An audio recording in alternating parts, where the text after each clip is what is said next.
강남에 대한 여러분들의 오해는 강남은 성공적 계획도시가 아니라 정말 급하게 급조한 실패도시더라고요.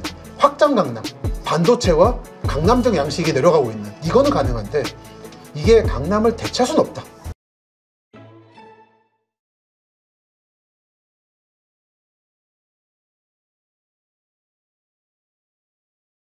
네, 오늘 모신 분은 도시문헌학자 김시덕 박사이십니다. 안녕하세요. 네, 안녕하십니까. 오랜만이십니다. 네, 아니 이번에 또 책을 강남을 쓰셨어요. 강남하면 우리가 부동산으로는 불패, 그렇죠. 그 다음에 정말 그 뭐라 그러죠, 벼락부자 태어난 그렇죠. 것들, 그 여러 가지 의미가 있는 곳인데 어떤 겁니까? 도시화석이라는 개념을 넣으셨다고 하는데. 예, 도시화석이 뭐 이렇게 전에 강남은 제가 좀 살아왔던 곳이어서 뭐 집이 있었던 건 아니고요. 세입자다 보니까 여러 군데 다녔습니다. 그러다 보니까 송파, 서초, 강남을 다 살아봤어요. 근데 보니까 주변에 강남 사는 지인도 많은데 집주인들은 한 구에만 살더라고요. 네. 근데 저는 어쩌다 보니까 다 봐서 한번 이 지역에 대해 애착이 있는데 다들 보면 말죽거리 잔혹사니 뭐 알부자니 아파트 투기, 현대 아파트 수소비리 얘기만 하는 게 그걸로는 부족한 게 있다. 여기도 사람 사는 곳인데. 그래서 이 전체를 말씀을 드리고 그러면서 저희들 강조하는 거 제2의 강남은 없을 거라고. 왜 그렇게 생각하느냐를 좀 말씀드리고 싶었다. 그래서 이 책에서는 요즘 핫하죠. 세종과 비교를 많이 하고 있습니다. 아, 그래요. 하긴 세종, 그렇죠. 지금 뭐 특히 요새 청와대를 뭐 옮기느냐 뭐 어떠냐 하면서 더 부각이 되고 있는데, 자, 일단 어떤 이야기로 시작이 될까요? 예, 그래서 이 강남이라는 데가 원래 농촌이었던 건 다 아시는 거고. 그렇죠. 근데 일부 이제 어촌도 있었습니다. 반포, 개포는 말 그대로 포자거든요. 그러니까 원래 그 배가 드날드는 동네예요. 네. 그래서 그 지역들은 가보면 지금도 옛날 마을들이 있고 그런 게 있다가 이제 개발 붐이 들어오면서 지금과 같이 이제 강남이 탄생하는 건데, 많은 분들이 오해가 많으신 게 이 개발 전에 강남은 몇몇 이제 땅 부자들이 있어서 이 사람들이 말죽거리 신화의 주인공이 됐다. 실제로 그런 사람이 있죠. 네. 뭐 개성상인 김용목 씨가 싹 긁어 모아서 부자가 됐다거나 그게 있고, 또 하나 가장 큰 오해가 강남은 아파트가 많은 곳이다라는 이미지가 아마 있으실 겁니다. 저는 처음 도시에 대한 책을 쓴 게 서울선언이라는 책인데 2018년이죠. 그때부터 말씀드린 게 강남은 사실 아파트가 많지 않다예요. 그래요? 예. 사실 강남을 지금 지도를 한번 보여드릴게요. 네. 늘 위성사진을 보여드리는데 강남 하면 그냥 강남 아파트가 먼저 떠오르는데. 압구정 현대, 그렇죠. 반포자이 이런 거죠. 지금 보시면 송파구의 북쪽입니다. 아파트가 있는 곳은 여기뿐이에요. 남쪽은 전부 다 단독주택입니다. 아, 그래요? 강남구도 마찬가지예요. 이 대부분 단독주택과 빌라예요. 아파트는 이런 데만 있습니다. 강변에만? 강변하고 고속도로면에만 있어요. 네. 이게 잘 아시는 아파트 지구라고 하는 지구를 설정했잖아요. 네. 여기는 대형 평수에 아파트만 지을 수 있게 해라. 그래서 이런 오해가 근본적으로 있다. 또 저는 강남 집값 얘기가 많이 나오는 이유가 사람들은 부촌에 신축 아파트에 살고 싶은데, 그렇죠. 근데 아파트가 부족한 게 문제라는 겁니다. 아, 그렇군요. 저는 강남 아파트 공화국인 줄 알았는데 전혀 그게 아니군요. 사실 강남은 제 느낌으로는 단독주택과 빌라의 공화국이에요. 네. 그래서 강남의 미래를 밝게 보는 분들은 지금 제가 강남구를 보여드리고 있는데 논현동, 네. 조금만 전에 이게 다 단독주택이거든요. 이런 거를 전부 다 아파트로 바꿀 수 있다면 용적률이 어마어마할 거 아닙니까? 그래서 강남은 인구 흡입력이 굉장히 잠재력이 많은 곳이다라는 게 예측이고, 재개발을 한다면. 그렇죠.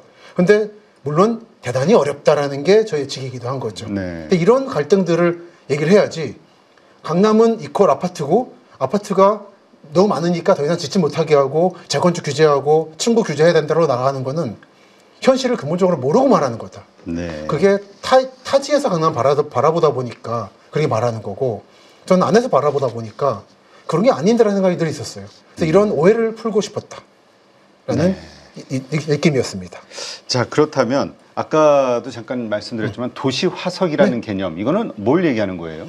그러니까 저는 어느 지역에 발달을 하거나 할 때 그 앞 단계에 흔적이 남는다 생각을 해요. 근데 그런 거를 도시 화석이라고 부릅니다. 가장 대표적인 게 요 서초구 잠원동 쪽을 말씀드릴 수 있는데, 여러분 잘 아시는 얘기 나올 겁니다. 주흥교로가 하는 다리가 하나 있어요. 그래요? 여기 신사동하고 잠원동 사이에. 이게 경부고속도로입니다.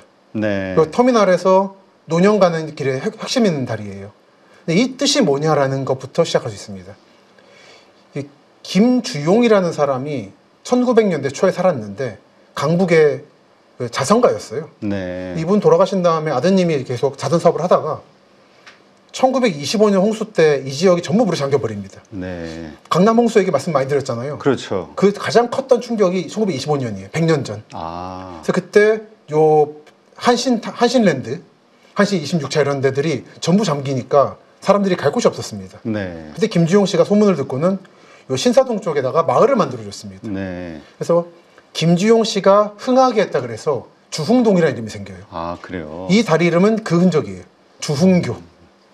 좋은 일을 하셨네요. 좋은 일 하셨습니다. 그래서 이 비석도 남아있고 옛날 마을 한복판에 있었다 그러는데 남아있는 거고, 근데 보시면은 이건 약간 여러분이 많이 아시는 내용입니다. 잠원동을 보시면 이제 제가 재개발 많이 하잖아요. 네. 한신 4찬이 해가지고 메이플 자이도 들어오네요 이제 올해. 근데 제가 요 동네에 경원중학교로 나왔었는데 그때부터 좀 이상했던 게 잠원역 북쪽에 가면 네. 이런 마을이 하나 있어요. 근데 되게 옛날 마을이죠. 그러게요. 그리고 이쪽에도 보면 이상한 비스듬하게 집이 하나 있습니다. 이게 뭘까라는 거예요. 볼게요 한번. 이건 제가 책에 실었습니다. 이런 집이 있어요. 딱 농촌에 있는 것 같은 집. 그렇죠. 이게 뭐냐면 가래마을이라고 농촌 잠원동 시절에 있던 마을 집이에요. 야, 근데 아직 개발이 안 되고 저러고 있네요. 요게 4차 지구 개발할 때 갈등이 있었답니다. 그래서 요즘만 빼고 좀 주변 다 개발하는. 근데 보시면 이 집이 이 아파트로 보면 좀 비스듬한데 옆하고 비교하면 균일해요. 이렇게 약간 사선으로 마을이 있었던 거예요. 그리고 이걸 제가 말씀 왜 길게 드리냐면 여기서 백종원 씨의 한신포차가 탄생한다는 거죠. 아, 그래요? 뭐냐면 여기 한신 2찬이 4찬이 이런 데들이 신사동에서 일하는 분들이 많이 살았었습니다. 집을 빌려서 오피스텔 개념으로. 아, 그래요? 그러다 보니까 업무 끝나고 특히 여성분들이 새벽에 여기 이 동네가 원래 학교 예정 부지인데 학교가 안 들어오다 보니까 이렇게 남아 있었어요 집이. 옛날 마을이. 그래서 거기에서 포장마차 생긴 거예요 거리가. 아. 80년대 그래서 직장인들이 많이 왔답니다. 거기 여성분들이 오니까 그 여성분들을 새벽에 보려고 서울에 남자들이 모여든 게 아, 그 얘기 맞아요. 저도 들었어요. 그게 여기예요. 아. 왜 한신포차냐? 초안지 한신이 아니라 한신랜드 한복판에서 한신포차인 거예요. 아, 그렇군요. 아마 백전 선생도 아마 오셨었겠죠. 그때 기억을 가지고 한신포차라는 브랜드를 만들어낸 건데 네. 재밌는 게 지금 한신포차 따로 있습니다 또. 가보면 한신포차 너무 많은데 이 당시 전통을 잇고 있다고 하는 한신포차가 여전히 경부고속도로변에 있고 한국 최초의 기업식 포장마차 개념인 거죠. 네. 그런 것들이 이 농촌 잠원동 시절부터 한신이 개발되는 시점의 과정을 보여주는 도시화석이다. 네. 한 가지만 좀 말씀 더 드리면은 이 잠원동을 가보신 분들은 아실 거예요.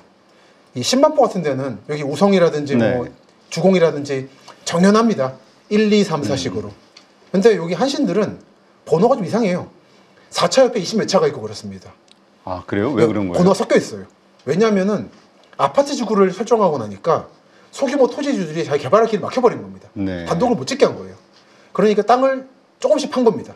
그거를 한신공영이 조금씩 긁어 모아서 모을 때마다 지은 거예요, 단지들을. 네. 그러니까 순서가 엉망이 된 거죠. 아. 근데 이런 경우는 이 순서 자체가, 번호 자체가 도시화석이 된다. 그래서 강남을 볼 때, 딴 데도 마찬가지지만 강남을 볼 때도 이런 개념을 가지고 들어가시면은 강남 개발사가 보이고, 그리고 이렇게 조금씩 개발되는 곳들은 지금도 필지가 안 묶입니다. 네. 대규모 재건축이 쉽지 않다. 이런 것도 예측할 수 있죠. 참 강남은 그 우리가 정말 계획 경제 하에서 그렇죠. 정말 의도적으로 잘 도시다운 도시를 만들겠다 하면서 계획적으로 잘 만든 거라고 우리가 생각을 하고 있는데 하죠. 예. 어떻습니까? 그럼에도 불구하고 부족한 실패한 것들이 여러 개가 있다고 하던데. 강남에 하시는 강남은 실패한 도시라고 보고 있는데. 그래요? 예. 강남을 비교하시려면 여의도와 비교를 해야 됩니다. 여의도는 아주 성공적으로 만든 도시예요. 아시겠지만 입법, 사법, 행정을 다 가져올 예정이었거든요. 네. 90년대. 그래서 배수시설부터 발전, 병원까지 전부 다 설계를 해서 거의 실현된 상태. 그래서 여의도 처음에 입주, 저희 시범 아파트 입주가 안 됐다고 하잖아요. 미분양이 났다고 하잖아요. 네. 물에 잠길까 봐. 그래서 양 시장이 직접 전단지를 뿌렸다고. 그 정도로 입주가 안 됐었는데 성공됐고, 그 뒤로 물 잠긴 게 없어질 거예요 아마. 네. 배수를 잘 갖췄습니다. 근데 거기 반해서 강남 아시잖아요. 그렇지. 몇 년 전에도 그 강남 한복판, 강남 사거리 막 물 넘쳐가지고 난리 났었잖아요. 제가 그때도 말씀드렸는데 저번에 나왔을 때도 제 10년에 한 번씩은 물 날릴 기억이 있어요. 강남에 살면서. 이거는 설계가 안 된 겁니다. 네. 강남은 설계가 잘한 도시가 아니라 그냥 나무만 깎아가지고는 아파트만 박아놓고 집만 박아놓은 도시라. 그래서 초기에 강남을 설계한 분들의 증언을 보니까 가장 큰 후회는 조금만 더 정부가 관심을 보여줬으면은 산을 깎았을 거라고. 네. 지금 학동인 이런 데 보면 이게 완전 언덕잖아요. 청담이. 그렇죠. 이거를 못 깎은 자체가 강남 실패인 겁니다. 그러니까 물이 계곡에 모이니까 쌓이고. 넘치는 거. 근데 이거를 좀 정비를 했어야 되는데 그냥 급하니까 길 닦고 지하철을 놓은 거예요, 여기다가. 그러니까 물이 넘치는 거다. 강남에 대한 여러분들의 오해는 강남은 성공적 계획 도시가 아니라 정말 급하게 급조한 실패 도시라는 겁니다. 네.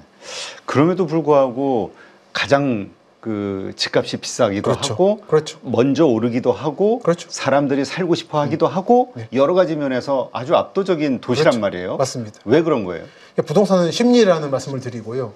그러니까 강남의 성공은 강남의 발전을 좀 두 개로 크게 나눠보면 이해가 되실 건데요. 79년에 박정희 대통령이 암살존으로 나뉠 겁니다. 암살 전에는 강북을 비운다는 정책을 취했었죠. 네. 왜냐하면 두 번째로 북한하고 싸우게 될 경우에 1950년에 해보니까 강북에 인구가 너무 많으면 힘들다. 전쟁 치르기가. 그리고 다리가 끊겨버리니까 큰일 나더라. 그래서 모든 시설을 강남에 내보낸다는 정책을 취했습니다. 그러면서 급조를 한 게 강남이고 네. 그러다가 75년쯤에 이제 베트남전이 치열해지면서 미군이 빠질 수 염려가 있다. 한국에서. 네. 한국이 자력으로 싸우기에는 강남도 위험하다. 그러면서 행정수도 세종계획이 나오게 되는 거죠. 그때 강남은 사실 버림받았어요. 정부 차원에서는. 그 대표적인 게 상공부 청사가 지금 코엑스 자리에 올려오려다가 취소된 사례인 거죠. 네. 원래 상공부 재정경조 같은 게 그걸 올려다가 경기도나 충청도로 가라고 계획이 바뀌는 바람에 비워버리고 그 부대시설인 한전만 왔던 거죠. 네. 그 상태에서 사실은 스루하다가 사람들이 내려왔습니다. 그 북한과 전쟁이 또 일어날 경우는 강북이 위험하다는 거는 정부만 느낀 게 아니라 시민도 느낀 거거든요. 네. 6.25 끝난 지 20년밖에 안 지난 상태라. 그래서 다 내려온 거예요, 부자들이. 정말 부자들은 남았지만 강북에. 그러다가 80년대가 되니까 박 대통령이 암살됐고 수도는 안 옮겨갔고 이런 상태에서 아파트라는 게 돈이 된다는 게 입증이 된 겁니다. 네. 압구정 현대부터. 네. 그래서 그때부터는 여러분이 아시는 것 같이 강남에 아파트를 사야 부자로 갈 수 있는 사대를 탄다라고 하는 게 생긴 건데 이게 강남이 설계할 때부터 그랬던 게 아니라는 말씀 드리고 싶은 거예요. 그렇게 하다 보니 그렇게 된 거예요. 하다 보니까 정말 눈덩이에 굴러버린 거예요. 네. 그러니까 많은 분들이 오해하시는 게 공무원들이 막 원대한 계획이 있어가지고 딱 포석을 놓으면 뜰 거고 나는 이익을 취할 거고 이런 게 아니라는 겁니다. 네. 그걸 오해를 피하셔야 여러분이 다른 지역 투자하실 때에도 예를 들어 평택 지제 같은데 요즘 지제 어려운 거 아시잖아요. 삼성전자 힘들어가지고. 그렇죠. 근데 얼마 전에 그거 난리였잖아요, 지제. 평택이 진짜 집값도 많이 떨어졌다 그러던데. 그러니까요. 이게 그러니까 설계가 아닌 거예요. 우연히 흘러가는 겁니다. 그렇게 강남을 만들어졌다는 거를 이해하시면 좋겠다. 근데 이제 이러한 강남의 어떤 독과점 형태 네, 네. 이것 때문에 정부에서 여러 차례 그 강남 같은 제2의 강남을 만들려고 많이 시도를 그렇죠. 했었잖아요. 그렇죠. 근데 다 실패하는 것 같아요. 그렇죠. 강남이 1극이라는 게 모든 게 인정됐으니까. 그러니까 사람들은 어디나 평화시기에는 부촌을 필요로 합니다. 그러니까 부촌인 거죠. 그러니까 제가 늘 강조하는 거지만 서울 아파트 값이라고 말하면 안 된다는 거. 네. 강남과 남의 서울을 구분해야지. 그리고 서울 안에 강남이 아닌 지역의 아파트 값보다 과천, 분당, 판교도 세잖아요. 그러니까 이거는 개념이 강남부터 흘러넘치는 방향이 다른 서울이 아니라 지금 경기 남부로 가고 있다라는 거. 네. 구분할 필요가 있다라는 거죠. 그러면 특히 이 아파트와 관련해서 정부의 실책 네. 뭐 여러 차례 반복이 됐다고 하는데 어떤 겁니까? 그 계획을 좀 더 잘해가지고 아파트를 좀 더 많이 지었어야 돼요. 강남에. 강남의 그 단독주택들보다. 그런데 아시겠지만 한국인들의 바로 반세기 전까지 상황은 단독주택이야말로 집이었잖아요. 그렇죠. 집그리라 그러면 이렇게 뾰족 지붕을 그리고 그러다 보니까 어떻게 강제적으로 단독주택 지구도 만들고 하면서 보시면 아시겠지만 다시 한번 이 넓은 강남구에 아파트가 여기만 있어요. 그러니까 이게 문제인 겁니다. 아파트를 더 많이 지었어야 된다. 그리고 또 하나가 이건 많이들 후회하는 내용인데 공무원들이 초기부터 공공부지를 많이 잡았어야 된다. 아직 땅이 비었을 때. 네. 처음엔 땅이 너무 넓어서 당황했었거든요. 공무원들이. 이거 어떻게 다 채우냐고. 그때 공무부지 만들고 아파트도 많이 짓겠어야 되는데 어영부영 하다 보니까 땅 소유가 발생해버리는 바람에 뒤늦게 잡으려고 해도 이미 늦어서 인구를 강북에서 강남 내려보내는 목적 자체도 실패해버렸다. 그래서 그게 실패인 겁니다. 아, 그렇군요. 하여튼 여러 가지 의미에서 실패한 도시였군요. 실패한 도시인데 시민들이 이 심리, 부동산 심리니까 여기 살아야 부자가 된다, 인정받는다라고 하는 심리가 생겨버리면서 결과적으로 성공했지만 애초에 이런 계획은 없었다라는 거예요. 네, 그렇죠. 다 돈을 벌면은 똘똘한 한 채 해가지고 강남으로 가야 된다라는 그렇죠. 생각들을 하고 주소지, 회사도 주소가 강남에 있으면 뭔가 있어 보이고. 맞습니다. 요즘 점점 본사를 많이 두죠. 네. 현대차라든지. 그렇군요. 자, 그렇다면 아까도 잠깐 말씀하셨지만 제2의 강남은 이제 불가능하다. 네. 왜 불가능할까요? 그 방금 말씀드렸습니다만 강남의 탄생 자체가 북한의 재래무기 위협으로부터 시민들을 지키기 위해서 강북을 비우고 핵심 기관을 이전시킨다라는 계획이었거든요. 거기서 네. 발생한 건데 게다가 그것도 75년 이후에는 세종 만드는 걸로 가다 보니까 통과돼 버렸습니다. 네. 그 다음에 서울은 안 떠나고 싶은데 강북은 불안한 사람들이 강남으로 온 거라 이건 대단히 이례적 현상이었다는 거죠. 이례적 현상이기 때문에 이게 딴 데서 반복될 수는 없다. 역사는 반복되지 않습니다. 사람들이 통속적인 역사관을 가지고 있다 보니까 자 반복을 생각하는데 조건들을 잘 봐야 돼요. 예를 들어 약간 이제 다른 얘기입니다만 새마을운동을 되게 자랑스러워하잖아요. 영국 사람들이.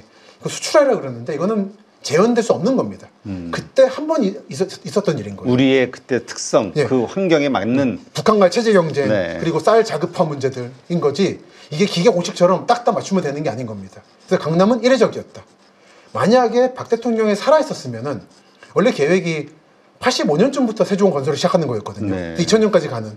그랬으면은 지금 과천 같은 게 한 100배 넓이로 세종이 들어왔을 거예요. 그럼 아마 제2강남이 됐을 겁니다. 근데 끝나버렸고 전남 대통령의 목적은 인플레 잡는 거였잖아요. 왜냐하면 박 대통령 말기 때 인플레가 심해서 사실은 그게 쿠데타로 간 게 있어서 네. 인플레 잡는 게 목적이다 보니까 건설을 죽였죠.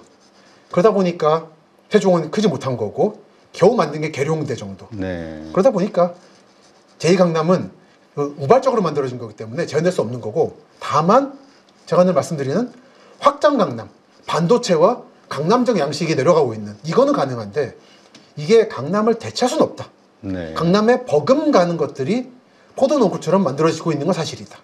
그런 말씀드리고 있죠. 네. 근데 지금 세종과 관련해서 네. 지금 또 여러 가지 그 뭐라 그럴까요? 플랜들이 있죠. 세종 그 서울 네. 그 옮기는 수도 옮기는 것과 관련해 가지고 네. 뭐 청와대부터 시작해 가지고 다 네. 옮겨야 된다. 네. 그런 또 분위기가 만들어지고 있잖아요. 맞습니다. 그러면 또 달라지진 않을까요? 가능성이 확 예. 튀어오르진 않나요? 그러니까 저 안 그래도 얼마 전 컬럼에도 썼는데 모 경제지에다가도 저는 원래부터 수도 이전론자라서 그리고 헌법재판소의 그 판결을 정말 뒤엎어진다 생각하는 입장이긴 합니다만 그럼 이렇게 세종이 여기 지금 제가 보여드리는 데가 S1지구거든요. 네. 여기에 대통령궁합이라고 국회산에 오기로 돼 있어요. 네. 아시겠지만 세종은 여기 동그랗게 돼 있습니다. 1, 2, 3, 4, 5, 6 생이라는 창월권이 있고 중간에 정부지구하고 S1지구가 있는 건데 현재 인구가 40만쯤 됩니다. 이게 만약에 올 경우에는 인구가 어쩌면 100만 찍을 수도 있어요. 원래 설계가 그랬거든요. 그런데 이거는 뭐냐면 제가 말씀드리는 건데 이 책에서 만약에 강남구에 상공분단지와 총무처단지가 생기고 했으면은 굉장히 단일한 성격의 공무원이 주류가 되는 단일한 도시가 만들어졌을 겁니다. 네. 제가 세종을 많이 갑니다만 계룡하고 공무원 월급이라는 게 정해져 있잖아요. 언제 나오고 월급은 어느 수준이고 그리고 은퇴하면 어떻게 되고 도시가 생동감이 떨어져요. 강남 사실 이 뒤엉킨 느낌이 좋은 거거든요. 이 돈이 돌고 밤새 사람들이 여러 형태 사람들이 살고 네. 이건데 여기는 예측이 됩니다. 도시가. 아, 그게 좀 너무 좀 뭐라 그럴까 너무 정직하고 예. 반듯한 도시군요. 반듯한 도시고 생명력이 좀 부족하다. 그 우리 소위 유흥가가 없으면 좀 뭔가 저 이렇게 뭐라 그러죠? 좀 가라앉은 느낌이 든다라고 생각하는 분들이 있잖아요. 뭔가 흥청망청스러운 분위기가 있어야 사람도 꼬이고 돈도 막 돌고. 이 대도시의 기본 조건은 24시간 불이 안 꺼져야 되는 거거든요. 네. 모든 다양한 사람들이 살 수 있게. 근데 여기는 가보면 말씀 잘해주셨는데 모텔도 허가가 안 돼요. 그래서 아. 세종이 공실이 많은 이유가 까다롭게 정합니다. 네. 그러다 보니까 저도 세종에 일 있으면 대전이나 청주 묵어요. 묵을 만한 데가 없어가지고. 그러니까 이런 상태가 만약에 박 대통령이 살아있고 했었으면은 강남지구에 세종이 만들어졌을 거예요. 그럼 대단히 지금 강남하고 다른 과천 가보셨잖아요, 한 번씩. 그러니까 과천은 조용하잖아요. 네. 아마 그런 도시에 만들었을 겁니다. 아, 그러니까 세종이 과연 이게 간다고 해서 강남을 능가할 만큼 그런 생명력을 가질 것이냐? 저는 좀 아니라고 보고 그 기능은 대전이 합니다. 원래 설계부터가 세종은 대전의 위성도시로 간다는 설계였어요. 네. 이 기능을 누가 맡을 거냐면 요 둔산이 맡게 되죠. 대전 둔산이. 유성구하고 대덕구 쪽이. 유성구 쪽은 진짜 흥청망청하죠. 그렇죠. 거기가. 같은 도시예요. 세종이 지금도 가보면은 거래가는 비싼데 전월세 싸거든요. 네. 이게 다들 오를 것 같아서 집은 샀는데 막상 거주를 안 하는 거예요. 그러다 보니까 대전 북부에 청년들이나 신혼부부들이 많이 삽니다. 세종에서. 네. 그러면서 왔다 갔다 하다 보니까 상업권이 같아요. 그 소비는 대전에서 하는 거죠. 야, 그렇다면 강남 불패 이것은 지속될 수밖에 없는 스토리로 봐야 되는 거죠. 그렇죠. 역사의 이례적인 우연으로 만들어진 거라서 이게 엎어지려면은 그 정도 극적인 일이 일어나야 된다는 거죠. 지금은 그 반도체가 있으면서 만들어지고 있고 네. 예를 들어 방금 말씀드린 요 청주 쪽이 또 SK 하이닉스가 들어오면서 인구가 제가 조사할 때마다 늡니다. 그러니까 이런 거는 아마 강남 개발과는 다른 모멘텀인 것 같긴 해요. 네. 그래서 제가 반도체 주목하시라고 해갖고 용인도 그렇고 그런 말씀 드리는 거죠. 네, 알겠습니다.